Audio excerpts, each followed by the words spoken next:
জঙ্গল মানেই রহস্য, জঙ্গল মানেই অ্যাডভেঞ্চার, জঙ্গল মানেই ভয়ানক এবং সৌন্দর্যের মেলবন্ধন একসাথে এক জায়গায়। কিন্তু আজ এই পৃথিবীর ভয়ঙ্কর জঙ্গলের কোনো কাল্পনিক কাহিনী নয়, এক সত্য ঘটনা নিয়ে তৈরি মুভির এক্সপ্লেন করতে চলেছি। অ্যামাজনের জঙ্গলকে পৃথিবীর সবথেকে গভীর এবং ভয়ানক জঙ্গল বলা হয়।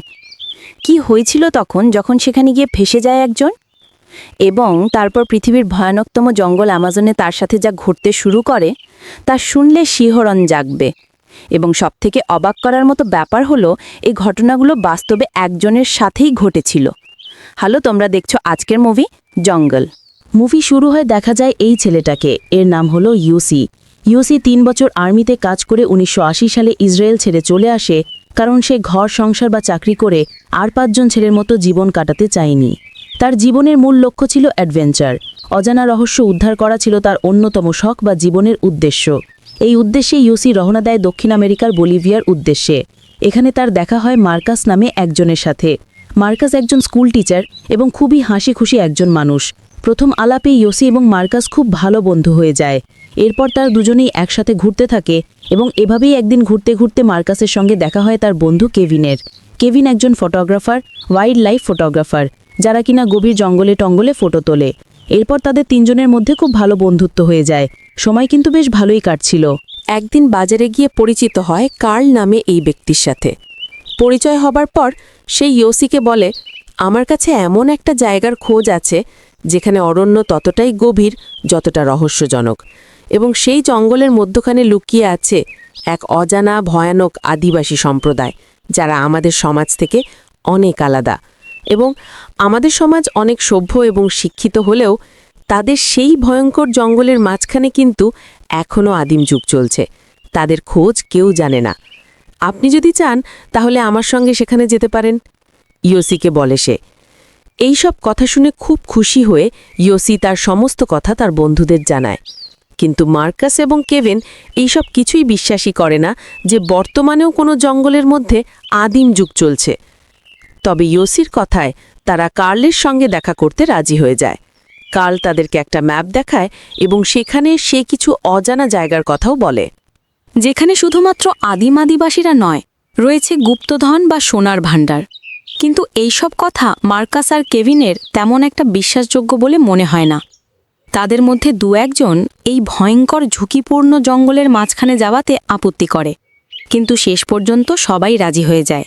কার্ল তাদেরকে বলে যে জঙ্গল সম্পর্কে সব কিছুই জানি আমি, যে কোনো বিপদ আপদ যদি আসে তাহলে আমি সামলে নেব, চিন্তা করো না। 1981 সালের 4 নভেম্বর তারা সমস্ত প্রয়োজনীয় জিনিস নিয়ে রওনা হয়। এখানে বলে রাখি, প্রয়োজনীয় জিনিসের মধ্যে কিন্তু ইউসি আসার সময় একটা ধার্মিক বই নিয়ে এসেছিল। দেখতে দেখতে তারা প্রবেশ করে অ্যামাজনের গভীর জঙ্গলে, যেখানে চারদিকেই শুধুমাত্র সবুজ আর সবুজ এবং নানান রকম জানা অজানা পশু পাখি আর নদী, ঠিক যেটার উদ্দেশ্যে তারা এসেছে। এবং সারাদিন পর একটা নিরাপদ জায়গা দেখে টেন্ট বা তাঁবু বানিয়ে সেখানে রাত কাটানো, আবার পরদিন সকালে গভীরে যাবার জন্য বেরিয়ে পড়া। একটু একটু করে তারা গভীর থেকে গভীরতম জঙ্গলের মধ্যে ঢুকে পড়ছিল। জঙ্গলের পরিবেশের সাথে তারা ধীরে ধীরে পরিচিত হতে থাকে। এদিকে দেখা যায় বাকি 3 জনের কাছে এই ভয়ঙ্কর জঙ্গল নতুন হলেও কার্ল কিন্তু খুবই অভিজ্ঞ ছিল। সে চারপাশের আকাশ আবহাওয়া দেখেই বলে দিতে পারত কখন বৃষ্টি হবে, কখন আবহাওয়া পরিষ্কার থাকবে। জঙ্গলের ভেতরে ঘুরতে ঘুরতে তারা এমন একটা জায়গায় এসে পৌঁছায় যেখানে বেশ কিছু মানুষ একটা জনবসতি গড়ে তুলেছে। সেখানে কিছুদিন কাটানোর পর তারা আবার তাদের উদ্দেশ্যে রওনা হয়। যাবার পথে নদীর থেকে একটা পাত্রের সাহায্যে একটা পাথর তুলে ইউসি এক টুকরো সোনাও খুঁজে পায়। জঙ্গলে যেতে যেতে একদিন কার্ল একটা বানর দেখতে পায় এবং দেখার সাথে সাথেই সেটাকে গুলি করে, এবং শেষ পর্যন্ত সে ওই বানরটাকে রাতের খাবার হিসেবে তৈরি করে। দীর্ঘদিন জঙ্গলে হাঁটার জন্য মার্কাসের পায়ে এক ধরনের ঘা হয়। কার্ল তার চিকিৎসা করলেও দেখা যায় ধীরে ধীরে সে আর চলার মতো অবস্থাতেই নেই। একসময় কার্ল জানায় যে এখন তারা যেখানে আছে তার থেকে মাত্র 4 দিন যদি আর হাঁটাহাঁটি করে পৌঁছায়, তারা এমন একটা জায়গায় পৌঁছাবে যেখানে আরেকটা জনবসতি আছে। কিন্তু মার্কাসের পক্ষে হেঁটে যাওয়া কিছুতেই সম্ভব নয়, তাই তারা ঠিক করে যে তারা নদীপথে যাবে। সবাই মিলে তারা একটা ভেলা তৈরি করে। এরপর ভেলা নিয়ে সেই জঙ্গলের নদী পার করতে শুরু করে তারা। নদীতে যেতে যেতে দেখা যায় এক জায়গায় নদীর স্রোত প্রচণ্ড বেশি। স্রোতে তাদের ভেলা ওলটপালট করতে শুরু করে। একেই মার্কাসের এইরকম অবস্থা, তার মধ্যে নদীর প্রবল স্রোত। কোনো রকমে তারা সামনের পাড়ে উঠে আসে। পরের দিন কাল ঠিক করে যে সে আর জঙ্গলের গভীরে যাবে না। এদিকে কেভিন ঠিক করে যে সে নদীপথেই যাবে, আর মার্কাসের পা নিয়ে নদীপথে যদি যাওয়া যায় মার্কাসের ক্ষতি হতে পারে, তাই কেভিন তাকে সঙ্গে নিতে চায় না। মার্কাসও কেভিনের সিদ্ধান্তে অসন্তুষ্ট হয়ে ঠিক করে যে সে কার্লের সঙ্গে এই জঙ্গল ছেড়ে আবার অ্যাপোলোতে ফিরে যাবে। অ্যাপোলো অর্থাৎ যেখান থেকে তারা যাত্রা শুরু করেছিল সেই জায়গাটার নাম ছিল অ্যাপোলো। এরপর কেভিন ও ইওসি কার্লের কাছ থেকে নদীপথে যাওয়ার রাস্তাটা চিনে নেয়, কিন্তু কাল তাদেরকে বলে এই নদীপথে আর কিছুদিন যাওয়ার পর কিন্তু প্রবল স্রোত আছে, এবং সেই স্রোত পার করে যদি যাও এমন একটা জায়গা আছে যেখানে ভেলা নিয়ে এই স্রোতের মধ্যে কিন্তু টিকে থাকা অসম্ভব। সুতরাং তোমরা দুজন কিন্তু মৃত্যুর দিকে পা বাড়াচ্ছ। কার্ল ও মার্কাস চলে যায়, থেকে যায় ইওসি আর কেভিন। ইওসি আর কেভিন তাদের যাত্রা শুরু করে নদীপথে। দেখা যায় তারা দুজনে ভেলায় করে কখনো শান্ত, কখনো খরস্রোতা জলপ্রবাহের মধ্য দিয়ে এগিয়ে চলেছে। দীর্ঘদিন এভাবেই নদীতে যাত্রা করতে করতে একদিন দেখা যায় তারা গভীর জলাশয়ে ভাসতে ভাসতে একটা খরস্রোতা জলপ্রবাহের কাছে চলে এসেছে। আসলে এটা ছিল সেই জলপ্রবাহ যার কথা কার্ল তাদের বলেছিল। অসতর্কভাবেই নিজেদের খেয়ালে ভেলা ভাসাতে ভাসাতেই হঠাৎ তারা ওই খরস্রোতা জলপ্রবাহের সামনে পড়ে যায়। কেভিন বিপদ বোঝার সাথে সাথেই ইওসিকে বলে জোরে জোরে ভেলার দাঁড় চালাতে, যাতে খুব দ্রুত তারা ডান দিকে থাকা নদীর পাড়ে পৌঁছে যেতে পারে। চারদিকে পাহাড়, তার মাঝখানে বিশাল নদী, আর সেই নদীর জলপ্রবাহ রুদ্র রূপ ধারণ করেছে। নদীর স্রোত তাদের ভেলা প্রায় উল্টে দিচ্ছে। এই অবস্থায় কিনারাতে যেতে না পেরে তারা কোনো রকমে তাদের সামনে থাকা একটা বিশাল পাথরের কাছে গিয়ে আটকায়।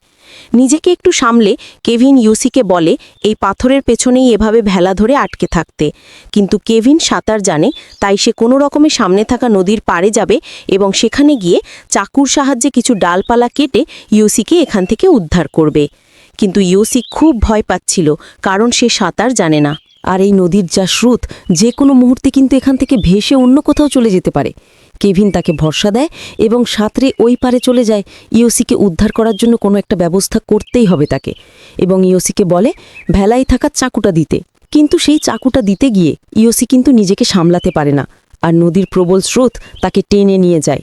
জলের স্রোত এতটাই প্রবল থাকে যে ইওসি ভাসতে ভাসতে কোথায় চলে গেছে সে নিজেও বুঝতে পারে না। আর এমন স্রোতের সামনে কেভিনও অসহায়ের মতো শুধুমাত্র দাঁড়িয়ে থাকা ছাড়া আর কিছু করার উপায়ও থাকে না। নদীর প্রবল ঢেউয়ে ইওসি খড়কুটোর মতো ভাসতে থাকে এবং নদীতে থাকা পাথরের মধ্যে ধাক্কা খায়। গভীর জলে হাবুডুবু খেতে থাকে। অনেকক্ষণ পর ইওসি অনেক কষ্টে একটা পাথরকে জড়িয়ে নিজেকে সামলায় এবং তারপর কোনো রকমে একটা পাড়ে উঠে আসে।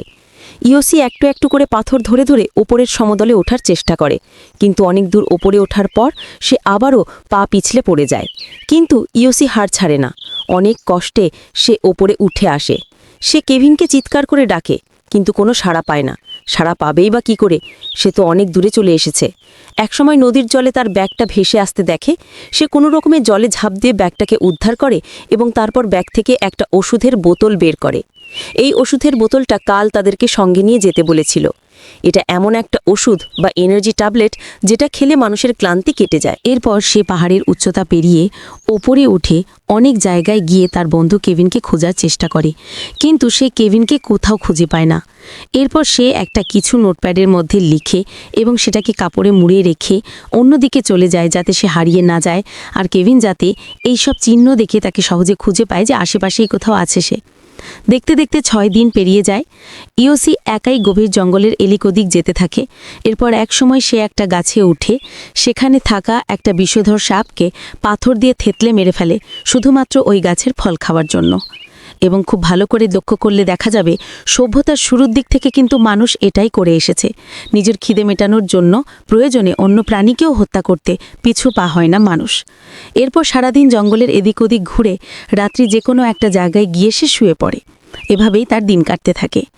এর সাথে দেখা যায় একা থাকার কারণে কিন্তু ইওসি এখন হ্যালোসিনেট করতে শুরু করেছে, অর্থাৎ সে চোখে ভুলভাল দেখতে শুরু করেছে, যেটাকে ভ্রম বলে। কখনো সে স্বপ্নে নিজেকেই দেখছে, কখনো সে দেখছে তার সামনে মার্কোসকে দাঁড়িয়ে থাকতে। জঙ্গলে থাকা বিভিন্ন বিপদ পশু পাখির ভয়ে সে রাত্রে ঠিকমতো ঘুমাতেও পর্যন্ত পারছে না, যেটা কিনা স্বাভাবিক ছিল। একদিন এভাবেই রাত্রে শুয়ে সে হঠাৎ দেখে একটা বাঘকে তার দিকে এগিয়ে আসতে। সে প্রচণ্ড ভয় পেয়ে যায় এবং নিজেকে বাঁচানোর জন্য একটা লাইটার জ্বালিয়ে আগুনের ওপর একটা বোতলে থাকা কিছু স্প্রে করে এবং এবারের মতো কোনো রকমে সে বেঁচে যায়। পরদিন সকালে ইউসির মাথায় প্রচণ্ড যন্ত্রণা হতে থাকে। দেখা যায় তার কপালের একটা অংশ অনেকটাই ফুলে রয়েছে। আসলে কিছুদিন আগে তার মাথায় কোনোভাবে একটা যোগ ঢুকে গিয়েছিল এবং সেটা কিছুদিন ওইভাবেই ছিল। কিন্তু এবার আর যন্ত্রণা সহ্য করতে না পেরে ইউসি তার কাছে থাকা একটা জিনিস দিয়ে তার কপাল কেটে ওই যোগটাকে বের করে। আর এটা আমাদের চারপাশে যেসব যোগ দেখা যায় সেই সব যোগ নয়, অ্যামাজনের জঙ্গলের ভয়ঙ্কর যোগ। ইউসি এতটাই নিরুপায় হয়ে যায় যে সারাদিন জঙ্গলে ঘোরা আর জঙ্গলে হাতের সামনে পাওয়া যে কোনো জিনিস খাওয়া ছাড়া তার কাছে প্রাণ বাঁচানোর আর কোনো উপায় থাকে না। সে জঙ্গলে এদিক ওদিক ঘুরতে থাকে আর নিজের কাছে থাকা একটা ম্যাপ দেখে এখান থেকে বেরোনোর উপায় খুঁজতে থাকে। এই সমগ্র নির্জন জঙ্গলের মধ্যে সে নিজেকে প্রচণ্ড একা ভাবতে থাকে, যেটা কিনা বাস্তবও ছিল। এভাবেই জঙ্গলে হাঁটতে হাঁটতে একটা সময় ইউসির পায়েও মার্কাসের মতো ঘা হয়ে যায়। পরদিন জঙ্গলে ঘোরার সময় সে একটা পায়ের ছাপ দেখতে পায় এবং সে বুঝতে পারে তার বন্ধু হয়তো আশেপাশেই আছে, কারণ পায়ের ছাপটা মানুষের পায়ের ছাপ ছিল। কিন্তু সে চিৎকার করে তার বন্ধুকে ডাকতে গিয়ে দেখে তার সামনে পাখির ডিমের খোলস পড়ে আছে। আসলে ইউসি আগের দিন এই জায়গা দিয়ে যাবার সময় এই পাখির ডিম দুটো খেয়েছিল, তাই পায়ের ছাপটা অন্য কারো নয়, পায়ের ছাপটা ইউসির নিজেরই পায়ের ছাপ। সে খুব ভালো করে বুঝতে পারে যে একই জায়গা দিয়ে সে বারবার ঘুরে ফিরে আসছে। জঙ্গলটা যেন একটা ভুল ভুলাইয়া। এভাবেই তার অসহায় অবস্থায় দিন কাটতে থাকে এবং একসময় সে মানসিকভাবে ভেঙে পড়ে। নিজের পরিবারের কথা চিন্তা করতে থাকে।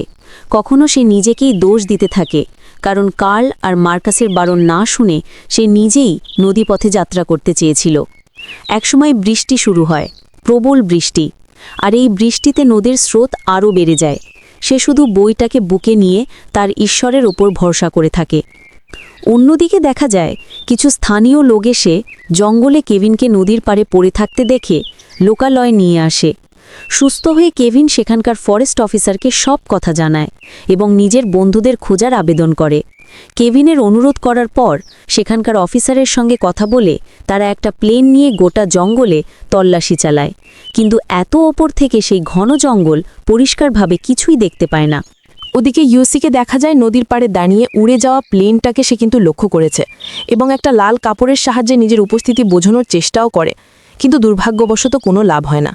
এরপর কেভিন ফরেস্ট অফিসারের সঙ্গে আবার কথা বললে ফরেস্ট অফিসার জানায় যে 3 সপ্তাহ জঙ্গলে থাকার পরেও অ্যামাজনের জঙ্গলে যদি কোনো মানুষকে না পাওয়া যায় তাহলে এটা ধরে নিও সেই মানুষটার বেঁচে নেই। তুমি ওখান থেকে বেঁচে ফিরতে পেরেছো, এটাই বিশাল বড় ব্যাপার, তোমার ভাগ্য অনেক ভালো। কিন্তু কেভিন হাল ছাড়ে না। সে বলে যে করেই হোক না কেন আমি ইউসিকে ওখান থেকে ফিরিয়ে নিয়ে আসবো এবং আমার বিশ্বাস যে ইউসি এখনও বেঁচে আছে। সে আরেকবার শেষ চেষ্টা করতে চায়। এমনকি কেভিন মাঝির কাছে নদীতে নিয়ে যাওয়ার জন্য হাতে পায়েও ঘরে, এমনকি সে তার নৌকাটাও কিনে নিতে চায়। অবশেষে মাঝি কেভিনের অনুরোধে নদীপথে ইউসিকে খুঁজতে বেরিয়ে পড়ে। এদিকে ইউসিকে দেখা যায় সে নদীর পাড়ে কিছু কাঠ দিয়ে একটা ওয়াই বানায়। ওয়াই মানে সে নিজের নামের প্রথম অক্ষরটা লেখে, যাতে তার সন্ধানে কেউ যদি আসে এই ওয়াইটা দেখে বুঝতে পারবে যে ইউসি এই আশেপাশেই আছে এবং সেই ওয়াইয়ের সামনে বসে সে অপেক্ষা করতে থাকে। ইউসির সামনে এমন সময় একটা কচ্ছপ আসে, কিন্তু ক্লান্ত ক্ষুধার্ত হওয়া সত্ত্বেও ইউসি কিন্তু সেই কচ্ছপটাকে হত্যা করে না, কারণ সে এখন জীবনের মূল্য বুঝতে পেরেছে। সে জানে আঘাত পেলে কতটা কষ্ট হয়। এতদিন জঙ্গলে ভয়ঙ্কর জীবনযুদ্ধ করে সে অন্য প্রাণীদের কষ্ট উপলব্ধি করতে পেরেছে। উল্টে ইয়ৌশি আকাশের দিকে তাকিয়ে 2 হাত বাড়িয়ে ঈশ্বরকে ধন্যবাদ জানায় তাকে এতদিন জীবিত রাখার জন্য এবং তাকে এখনও পর্যন্ত বেঁচে থাকার জন্য মানসিক শক্তি দেওয়ার জন্য। এদিকে 2 দিন ধরে নদীতে ঘুরে ঘুরে বেড়ানোর পর কেভিন ঠিক সেখানে এসে পৌঁছায় যেখানে ইয়ৌশি ওয়াই লিখেছিল, কিন্তু ইয়ৌশিকে সেখানে দেখা যায় না। এরপর মাঝি জানায় যে এর থেকে গভীর জঙ্গলে যাওয়া আর সম্ভব নয়, সেটা নিরাপদও নয়। আর নদীর জলপ্রবাহ যেখানে প্রচণ্ড খরস্রোতা, সেখানে তো নৌকা চালানোও সম্ভব নয়। তাই বাধ্য হয়ে এবার তাদের ফিরে যেতেই হবে। কেভিন এরপর হতাশ হলেও সে ফিরে যেতে বাধ্য হয়। কিন্তু যখনই তারা নৌকা নদীতে নামিয়ে দিয়ে উল্টো দিকে ঘোরাতে শুরু করে, তাদের কথা কিছু দূরে শুয়ে থাকা ইয়ৌশির কানে পৌঁছায়। ইয়ৌশি নিজের সর্বশক্তি দিয়ে কোনো মতে গড়িয়ে গড়িয়ে একটু কষ্টে উঠে দাঁড়ায়, কিন্তু বন্ধুকে জোরে চিৎকার করে ডাক দেওয়ার মতো শক্তিই ইয়ৌশির শরীরে থাকে না। সে অসহায়ের মতো দূরে দাঁড়িয়ে ফিরে যাওয়া নৌকাটার দিকে তাকিয়ে থাকে। তবে সৌভাগ্যবশতই হোক বা ইয়ৌশির কথা মতো ঈশ্বরের কৃপাতেই হোক, কেভিন কিন্তু হঠাৎই দূরে দাঁড়িয়ে থাকা বিধ্বস্ত ইয়োসিকে দেখে খুশিতে চিৎকার করে ওঠে। সে দ্রুত নৌকো ঘুরিয়ে তার বন্ধু ইয়োসির কাছে গিয়ে তাকে জড়িয়ে ধরে। ইয়োসিও কেভিনকে দেখে চোখের জল আটকে রাখতে পারে না। সে কাঁদতে শুরু করে। এতদিন কিভাবে সে জীবনযুদ্ধ করে এই জঙ্গলের মধ্যে বেঁচে আছে একমাত্র সেই জানে। এরপর কেভিন তার বন্ধু ইয়োসিকে সেখান থেকে ফিরিয়ে নিয়ে যায়। ১৯ দিন এক অসহ্য যন্ত্রণা ও একটানা লড়াই শেষ করে ইয়োসি নিজের প্রাণ বাঁচাতে সক্ষম হয়। কেভিন ইয়োসিকে নিয়ে লোকালয়ে আসে। এমন ভয়ঙ্কর জঙ্গলে এতদিন থাকার পরেও কেউ ফেরত এসছে, এটা দেখে সবাই অবাক হয়ে যায় এবং তাদের ঈশ্বরকে ধন্যবাদ জানাতে থাকে। আর এই মুভিটা এখানেই শেষ হয়ে যায়। মুভিটা এখানে শেষ হয়ে গেলেও জানা যায় কাল ও মার্কাসকে নাকি খুঁজে পাওয়া যায়নি, এবং এর কিছুদিন পর জানা যায় কালকে নাকি পুলিশ অনেক দিন ধরেই খুঁজছিল, এবং কাল নাকি মোটেও ভালো মানুষ ছিল না। সে জঙ্গলে ভ্রমণ করতে আসা বহু মানুষকে মিথ্যে কথা বলে জঙ্গলে নিয়ে যেত, যাদের কোনো খোঁজ পাওয়া যেত না। হয়তো কাল এদেরকে যে জঙ্গলে নিয়ে এসেছিল কিছু একটা করার মতলবে, কিন্তু শেষ পর্যন্ত যেহেতু কেভিন আর ইয়োসি আলাদা গিয়েছিল, সুতরাং হয়তো তারা কালের হাত থেকে বেঁচে গিয়েছিল। আর কাল যে লুপ্তপ্রায় আদিবাসী সম্প্রদায়ের কথা বলেছিল যে অ্যামাজনের জঙ্গলে তারা বাস করে, এরকম কোনো লুপ্তপ্রায় আদিবাসী সম্প্রদায়ের অস্তিত্ব বাস্তবে খুঁজেই পাওয়া যায়নি। কেভিন ও ইয়োসিকে দেখা যায় তারা নিজেদের স্বাভাবিক জীবনে ফিরে যায়। কেভিন জঙ্গলে তার ফটোগ্রাফির কাজ চালিয়ে যায়, আর ইয়োসি 10 বছর পর আবারও সেই অ্যামাজনের জঙ্গলে ওই নদীর তীরে ফিরে যায় ঘুরতে। হ্যাঁ, এই পাগলের একবারে শিক্ষা হয়নি, তাই আবার গেছিল ঘুরতে। তো যাই হোক, এটা কোনো কাল্পনিক কাহিনী ছিল না, এটা বাস্তব জীবনে একজনের সাথে ঘটেছিল, আর যার সাথে ঘটেছিল তারও নাম ছিল ইয়োসি গিন্সবার্গ। 1981 সালে এই ঘটনাটা ঘটেছিল। তো আজকের ভিডিওটা কেমন লাগলো কমেন্টে অবশ্যই লিখে জানাবে। ভিডিওতে শুধুমাত্র একটা লাইক করে বন্ধুদেরকে শেয়ার করো। দেখা হচ্ছে পরের ভিডিওতে। সবাই খুব ভালো থেকো।